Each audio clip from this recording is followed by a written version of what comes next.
금요기도에 나오신 우리 성도님들 주님의 이름으로 환영합니다. 우리 서로 바라보시면서 오늘 이렇게 인사하시겠습니다. 부활이 우리를 기다립니다. 이렇게 인사하시죠? 네, 부활이 우리를 기다립니다. 새벽 기도까지 다 하시고 또 이렇게 금요기도회까지 나오신 우리 성도님들 주님께서 큰 복으로 또 응답해 주시기를 축원드립니다. 우리 함께 말씀 보도록 하겠습니다. 우리 오늘 보시는 말씀은 에스겔서 47장 1절에서 12절 말씀입니다. 제가 가진 성경으로는 구약 성경 1227페이지에 있습니다. 에스겔서 47장 1절에서 12절 말씀. 우리 12절 말씀인데요, 저 한 절씩 교독하시도록 하겠습니다. 1절입니다. 그가 나를 데리고 성전 문에 이르시니 성전의 앞면이 동쪽을 향하였는데 그 문지방 밑에서 물이 나와 동쪽으로 흐르다가 성전 오른쪽 제단 남쪽으로 흘러내리더라.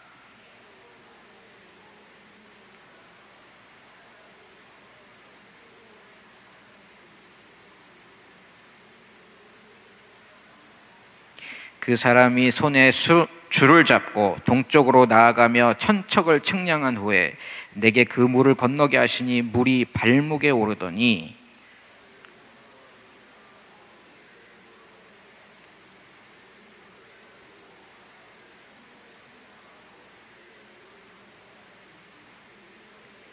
다시 천척을 측량하시니 물이 내가 건너지 못할 강이 된지라 그 물이 가득하여 헤엄칠 만한 물이요 사람이 능히 건너지 못할 강이더라.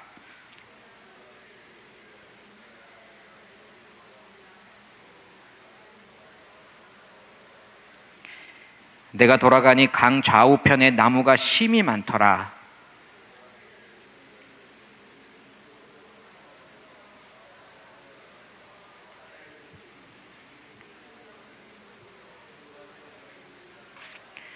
이 강물이 이르는 곳마다 번성하는 모든 생물이 살고 또 고기가 심이 많으리니 이 물이 흘러들어가므로 바닷물이 되살아나겠고 이 강이 흐르는 각처의 모든 것이 살 것이며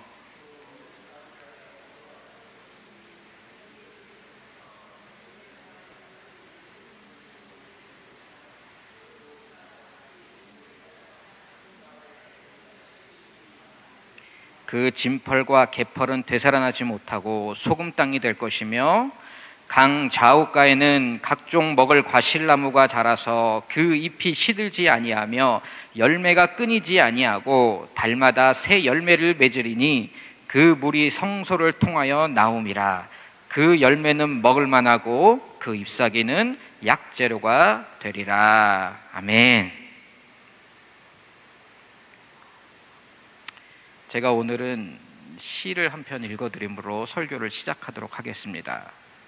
제목은 십자가를 포장하지 말라입니다. 한번 들어보세요. 십자가를 포장하지 말라. 떨어진 살점, 흐르는 피, 육체를 관통한 못에서 눈 돌리지 말라.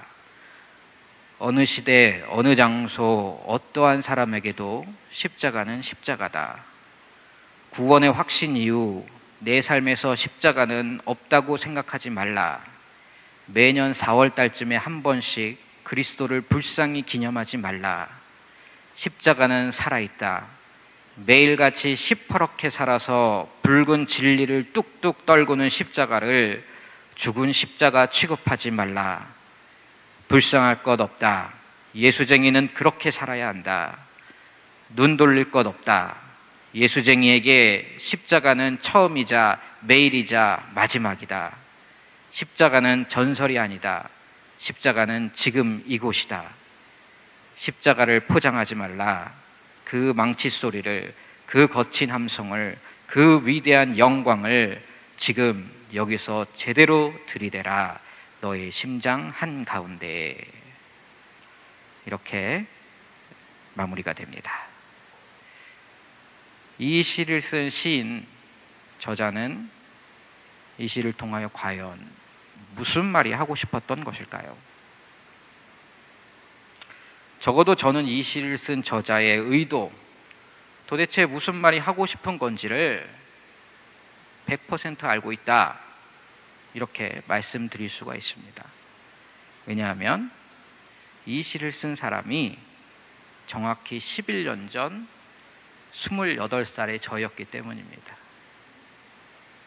제가 2008년 4월 어느 날에 부활절을 앞두고 썼던 시입니다. 아마 11년 전에 제가 느끼기에는 매년 찾아오는 이 부활절이 마치 매년 한국 문화에서 드려지는 제사나 추도 예배처럼 취급받고 있는 게 참 이상하다, 그렇게 생각했었나 봅니다. 그래서 신앙생활에서 십자가와 부활은 1년에 한 번만 기념하고 마는 행사 아니다. 십자가와 부활은 신앙생활을 좀 잘할 수 있게 보완해주는 액세서리나 옵션도 아니다.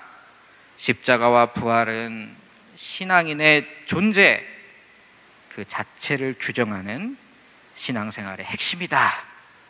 이 말을 강력히 하고 싶었던 것이 아니었는가 생각됩니다.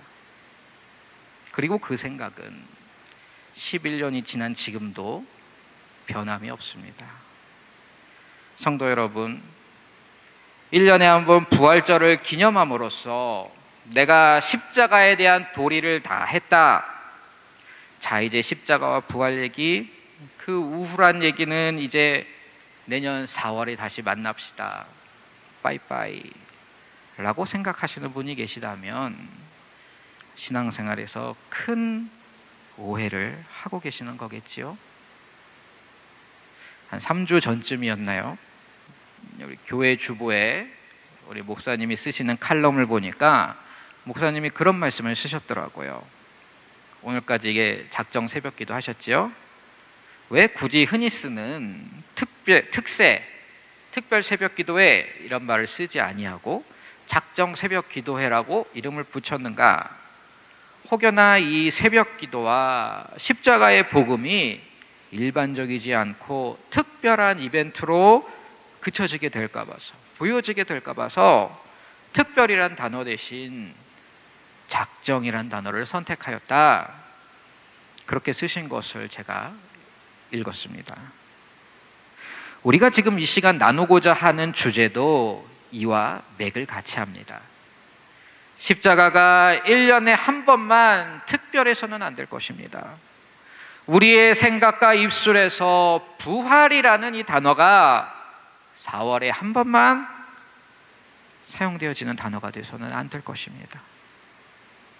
여러분, 한국에 제사를 드리는 집에 가보시면 제사 드릴 때 쓰는 용기들, 이거를 제기라고 합니다. 혹시 아시나요? 저도 처갓집 가서 처음 봤어요. 그 제기는 평소 때 일반적으로 쓰는, 밥 먹을 때 쓰는 그런 그릇들이나 용기가 아닙니다. 오직 제사 드릴 때만 쓰는 나름 세상적 의미에서 거룩하게 구별되어 있는 용기들이지요. 이 제기가 평소 때는 주로 어디에 위치하고 있을까요? 주로 장롱 꼭대기에 이 박스 안에 잘 포장되어서 고이 모셔둡니다. 왜냐하면 평소에는 안 쓰는 거니까. 그러다가 1년에 한두 번 제사를 드리는 날이 되면 이제 장롱 꼭대기에서 그것을 꺼내가지고요, 꺼내면 어떻습니까? 먼지가 뽀얗게 쌓여 있습니다. 그럼 훅훅 풀어내고 툭툭 그 먼지를 털어내서 정성스럽게 제사를 지냅니다. 그렇게 다 쓰고 난 다음에는 다시 박스에 집어넣어서 보자기로 포장해서 장롱으로 올립니다. 고이 또 1년간을 잘 모셔둡니다.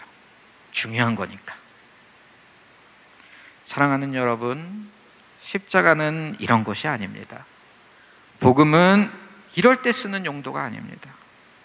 중요하니까, 귀하니까, 기독교의 핵심이니까 장롱 위에 잘 모셔두다가 1년에 한 번 꺼내서 먼지 툭툭 털어내며 잘 있나 확인하고, 응, 십자가 잘 있구만, 나 천국 갈 때 좀 부탁해요, 이러고 다시 어디 저 깊숙한 곳으로 고이고이 잘 보관해 두는 이런 너무 귀해서 써먹지도 못하고 장롱에 꼭꼭 박아두는 귀금속 같은 복음을 하나님이 우리에게 주시지 아니하셨습니다.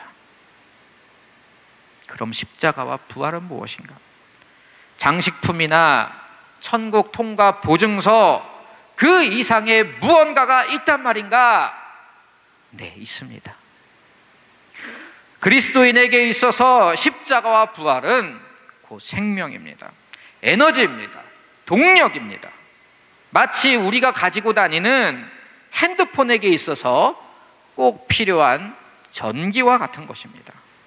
이 핸드폰이 아무리 잘났어도, 비싸고 성능이 아주 끝내준다 하여도 전기 나가면 아무 쓸모가 없지요. 핸드폰에 가지고 있는 기능들, 그 수많은 기능들의 1%도 써먹지 못하는 겁니다. 절대 만들어진 목적대로 사용되어질 수가 없습니다. 무슨 갤럭시 10, 요새 나오는 아주 좋은 핸드폰, 뭐 갤럭시 20를 가져다 놓는다 할지라도 전기가 없으면, 동력이 공급되지 아니하면 전자기기는 아무 쓸모가 없어지는 것입니다. 그래서 우리가 어떻게 합니까? 핸드폰이 방전되어 가고 있으면 열의를 제치고 이 핸드폰을 위하여 해야 될 일, 제일 먼저 해야 될 일이 단 한 가지가 있어요. 뭡니까? 빨리 충전기 꼽아주는 겁니다. 전기 찾아서 연결해 주는 겁니다. 이건 두말할 것 없는 최우선 순위잖아요.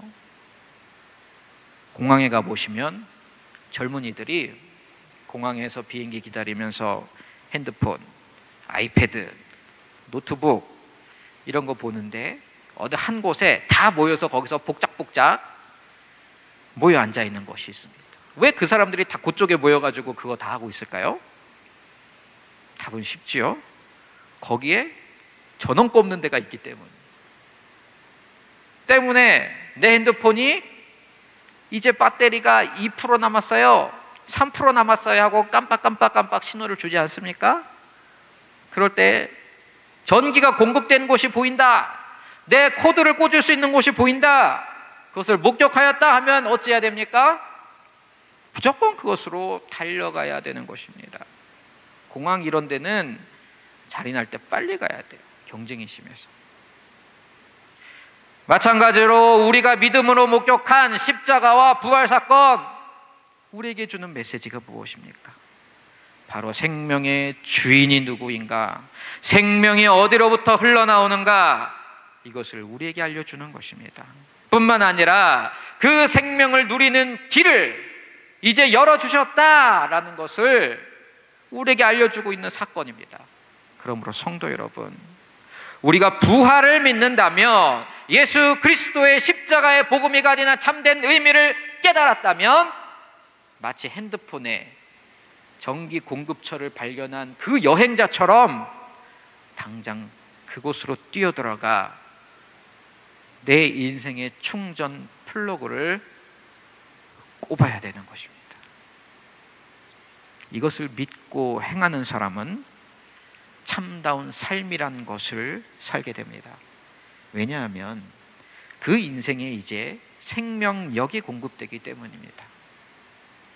마르지 않는 샘처럼, 물된 동산처럼, 시냇가에 심기어진 나무와 같이, 원가지에 접붙임된 포도나무 가지처럼 끊임없이 공급되는 모든 생명의 좋은 것들을 누리게 될 것입니다.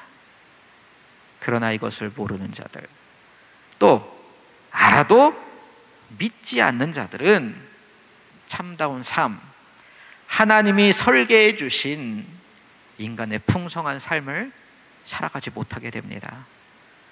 그러한 인생은 삶이 아니라 그저 생존이라 부를 수밖에 없지요.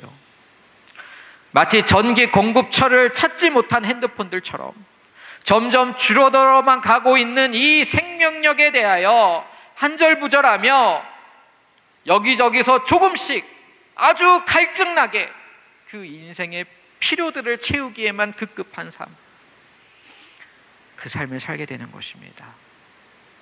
우리가 창조받고 설계받은 그 본래의 목적대로 살아갈 수가 없는 것이죠. 성도 여러분, 내가 가진 핸드폰의 배터리가 다 떨어져 가고 있다 생각해 보십시오. 그러다 드디어 충전할 수 있는 곳이 나타났습니다. 발견했습니다. 그런데 만약 그곳을 코앞에 두고도 코드 꼽아 충전할 생각은 안 하고, 이거 어떡하지? 이 핸드폰에 전기가 떨어지고 있으니 어떤 어플을 좀 깔면은 배터리가 좀 찰려나? 케이스 좀 바꿔볼까? 막 잡고 이게 흔들어 보면은 충전되려나? 이러고 있다면 그 사람 참으로 어리석은 사람 아니겠습니까? 그런데 이런 어리석은 짓을 알고 보면 우리 모든 인간이 평생 하고 있다는 사실 아십니까? 오늘 말씀 에스겔서 47장은 그런 우리들에게 다시 한번 생명의 근원이 어디에 있으며 그 생명의 능력이 과연 어떤 것인지를 우리에게 알려줍니다. 보여줍니다. 제가 보여준다는 단어를 썼지요. 오늘 말씀은 말 그대로 보여주는 말씀입니다. 하나님께서 에스겔 선지자에게 보여주신 환상의 장면입니다. 지금으로부터 2600년 전 에스겔에게 보여주셨던 그 소망과 비전이 오늘 이 밤 말씀 속에서 저와 여러분들에게도 동일하게 펼쳐지게 되기를 소망합니다. 이를 통하여 우리의 인생의 배터리, 홍진영이 부르는 사랑의 배터리가 아니라 나의 유한한 생명의 배터리를 완충할 수 있는 바로 그곳이 도대체 어딘가 말씀 속에서 믿음으로 발견하게 되시기를 주님의 이름으로 축원합니다. 오늘 에스겔에게 주신 환상을 보니 성전으로부터 물이 흘러나오고 있습니다. 이 물이 상징하는 것이 무엇일까요? 생명이라 할 수 있습니다. 더 정확하게 말씀드리자면 예수 그리스도입니다. 이 예수 그리스도가 성전으로부터 흘러나왔다 하는 것은 구약의 율법과 제사, 구약의 선지자들의 예언과 언약의 성취를 말하는 것입니다. 그러니까 예수 그리스도는 하루아침의 역사 속에서 갑자기 툭 하고 튀어나온 게 아니라 구약의 연장선상에 있다는 것이지요. 그 등장을 이미 구약에서 예언하였고 예표하였을 뿐 아니라 구약의 말씀 그 자체가 예수 그리스도의 희미한 형상, 실루엣, 그림자라 이렇게 표현할 수가 있습니다.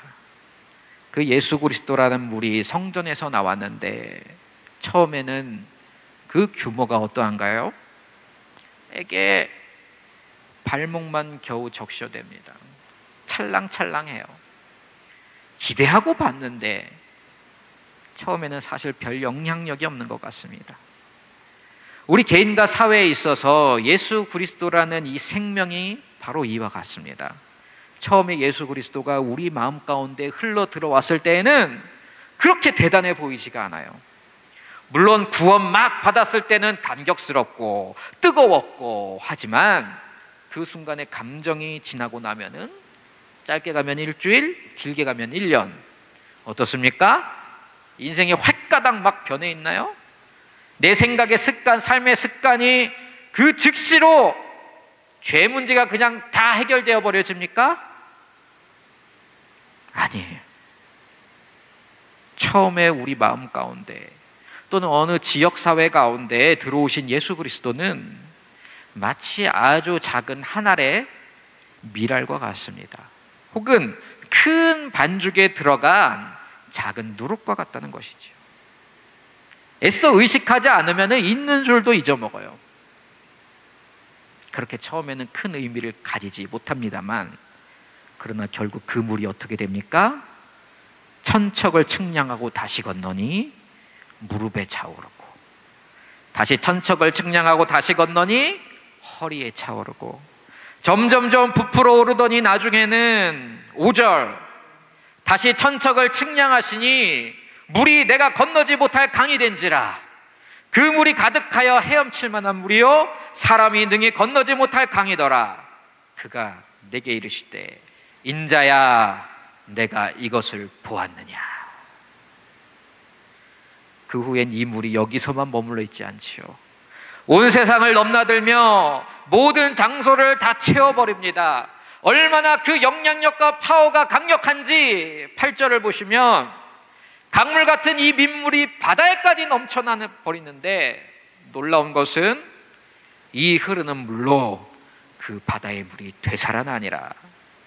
그 후 9절과 10절 그리고 12절을 보시면, 에스겔서 47장의 9절과 10절 12절을 보시면 이 물이 흘러가는 모든 구석구석 곳곳마다 온 세상에 가득 차서 죽은 것들을 살려내고 상한 것들을 회복시키며 모든 죽은 것들을 다시 살려내는 생명의 물이 됩니다. 바로 이 영상, 이 비전과 환상이 저와 여러분이 고난주간의 마침표, 이 금요일에 붙잡아야 할 소망임을 믿습니다. 이것은 우리 개인에 대한 비전일 뿐만 아니라 우리 가정, 우리가 속한 사회와 국가를 향한 비전인 것입니다. 신앙생활 하실 때, 특별히 이번 주 부활주일을 맞이하실 때 이 비전을 가슴에 품으시기를 꼭 소망합니다.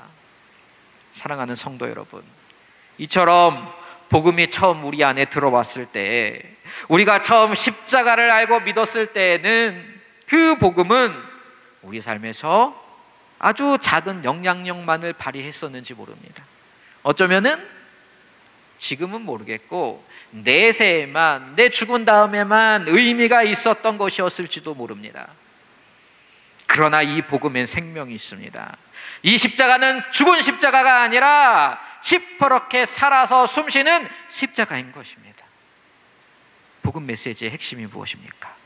예수의 죽음 그리고 다시 살아남, 즉 생명에 대한 이야기입니다. 믿는 자는 그 생명의 에너지를 우리 주 예수와 함께 누릴 수 있다는 것입니다. 할렐루야. 그러므로 복음의 능력은 거기서 멈추어 있지 않습니다. 저와 여러분 안에 들어온 이 미랄과 같은 복음은 결코 그 상태로 영원히 잠들어 있지 않는다는 것입니다. 복음을 통하여 우리 안에 내주하시게 된 성령님은 그 후로 우리 삶 구석구석에 이 부활의 에너지를 풀어넣으십니다. 마치 태초에 인간을 창조하신 하나님께서 그 코에 생기를 불어넣어 우리들을 생명되게 하셨듯이, 우리 안에 내주하시는 성령님께서는 우리 삶에 죽어있는 상하고 오염되고 상처로 어그러진 그 구석구석들을 향하여서 지금 이 순간에도 예수를 일으키신 그 부활의 생기를 불어넣으시며 우리를 다시 살리고 계십니다. 그래서 부활은 과거 어느 장소의 사건이 아니라 지금 이 시간 이 자리의 사건입니다. 그래서 부활은 예수님에 대한 이야기이자 바로 나에 대한 이야기가 되는 것입니다. 이 부활의 능력이 저와 여러분의 과거의 모든 상처들을 치유하는 능력임을 믿으시기를 바랍니다. 또한 이 부활의 에너지가 지금 이 시간 우리의 어긋난 관계와 가정과 사회를 다시 일으켜 세우는 동력이 됨을 믿으시기를 바랍니다. 더불어서 2000년 전 죽은 예수를 다시 살리신 해 아래서는 찾아볼 수 없는 그 힘이 우리의 미래에 대해서도 두려움을 물리쳐내고 우리도 예수와 같이 다시 살아날 줄을 믿노라, 이렇게 영생의 소망을 당당히 고백하게 하는 능력됨을 믿으시기를 바랍니다. 그렇다면 복음이 들어간 개인, 가정, 사회는 결국 어떻게 된다는 것입니까? 오늘 주신 그림을 보니 복음에 잠겨버립니다. 하나님 나라가 정복해버리는 것이죠. 정복이란 단어가 좀 불편하게 들리실 수도 있습니다. 신학자나 선교학자 사이에서도 이 하나님 나라의 정복이란 단어가 좋냐 안 좋냐 이런 얘기가 많이 있어요. 그래서 하나님 나라의 정복의 개념을 잘 이해하는 것이 중요합니다. 성도 여러분, 하나님 나라는 힘으로 정복하는 나라가 아닙니다. 하나님 나라는 돈으로 되는 것 아닙니다. 규모의 경제, 기독교 정치, 인간이 만들어낸 역사와 전통, 명예, 이런 것들로 되는 것이 아닙니다. 그렇다면 하나님 나라는 그 무기가 무엇입니까? 그 힘이 뭡니까?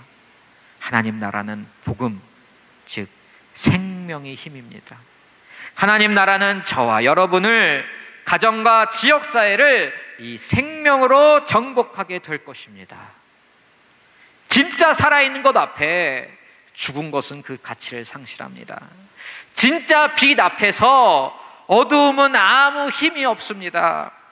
진한 향기가 나고 씨를 뿌릴 수 있는 이 생화 꽃 앞에서는 조화, 가짜 꽃은 그 가치를 상실합니다. 모든 세상의 헛된 가치관은 진리 앞에서 먹혀버리는 것입니다. 이것이 바로 복음의 힘, 교회의 힘, 우리 신자가 소유한 부활의 능력입니다. 사랑하는 성도 여러분, 우리가 믿는 바가 바로 이것입니다. 예수 그리스도를 살리신 그 능력이 우리의 인생도 살려내실 것이다. 나의 헛되고 거짓된 모든 가치관들을 물러나게 하실 것이다. 우리 가정에 어긋난 상처들과 저주와 같은 습관들을 치유해내실 것입니다. 내가 속한 지역사회와 공동체에 들어가서 분열을 끊어내고 다시 용서와 사랑을 나누는 공동체로 회복시키실 것입니다. 그리고 궁극적으로는 우리를 죽음으로부터 일으켜 세우실 것입니다. 우리는 이것을 믿습니다. 오늘 말씀에서 성전에서 흘러나오는 강을 향하여 에스겔은 이렇게 고백하고 있습니다.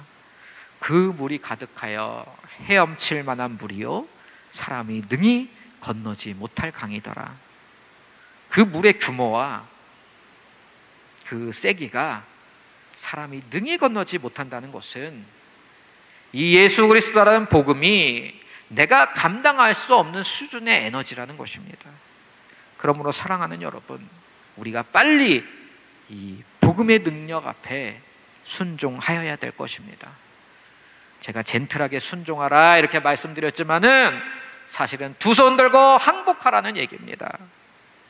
복음이란 것이 내가 어떻게 컨트롤해 볼 만할 수 있는 그런 능력이 아니에요. 내가 복음을 받아들인 것이 아니라 복음이 나를 선택한 것입니다. 성령 충만함이란 것은 내 안에 성령님을 충만하게 하는 것이 아니고 그 크신 성령님의 바다 앞에 보잘것없이 작은 내가 뛰어들어가 충만해지는 것입니다. 복음이 내 뜻대로 내 삶을 서포트해 줄 것처럼 보이십니까? 반대입니다. 복음의 뜻에 내가 굽히는 겁니다. 십자가에서 죽은 건 나지 복음이 아니에요. 이 엄청난 복음의 강물 앞에서 버틸 생각 마시고 헤엄칠 결단을 하시기 바랍니다. 수영을 잘하시는 분들이 입을 모아 말씀하시는 수영의 노하우가 있습니다. 몸에 힘을 빼라. 물에 몸을 맡겨라. 내 힘, 그 잘난 인생의 힘들 다 빼버리시고 오직 그분의 사랑에, 그분의 말씀에, 그분의 인도에 순종함으로 내 모든 것 맡기시기를, 던져버리시기를, 들여버리시기를 축원합니다. 말씀을 정리합니다. 변호인이라는 영화가 있어요. 거기에 보면 이런 대사가 나옵니다. 바위는 아무리 강해도 죽은 거고 계란은 아무리 약해도 산 거라고. 바위가 부서지면 모래가 돼도 계란은 살아서 그 바위를 넘는다. 성도 여러분, 복음은 죽은 귀금속, 돌덩어리가 아니라 산 것이기 때문에 반드시 승리합니다. 우리를 변화시킵니다. 복음은 삶의 모든 불순종과 죄악들을 반드시 정복해내고야 맙니다. 복음은 아무리 작은 것이라도, 아무리 능력 없어 보일지라도, 여기 태국에서 왠지 더 능력 없어 보이잖아요. 그러나 우리가 복음을 부끄러워하지 않으면 이 복음은 모든 믿는 자에게 구원을 주시는 하나님의 시퍼렇게 살아있는 능력이 되기 때문입니다. 아멘. 아직은 보잘것없어도 이 겨자씨는 새들이 깃들나무로 자랄 것이고, 이 작은 누룩은 온 빵을 부풀려 큰 양식을 만들어 나갈 것입니다. 성도는 믿음으로 그것을 바라보는 자들입니다.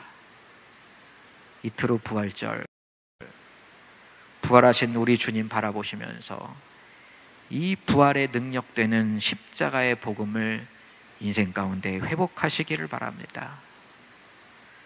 제가 앞서 들려드린 시의 제목과 같이 십자가 포장해서 고이 모셔두지 마시고 이제 그 포장 뜯어내어 제대로 확인하며 사시기를 바랍니다. 이게 도대체 뭔지, 뭐인데 2000년이 넘게 그 인간들이 난리를 피웠는지 제대로 한번 인생 바쳐서 확인해 봐야 되지 않겠습니까? 어차피 한 번밖에 없는 인생. 그래서 하나님께서 오늘 우리에게 보여주신 이 환상처럼 성전에서 흘러나오는 물의 비전을 품고 예수님의 부활을 나의 부활, 또 온 세상의 부활로 받아 소망하시는 귀한 성도님들 되시기를 주님의 이름으로 축원합니다. 함께 기도하시겠습니다.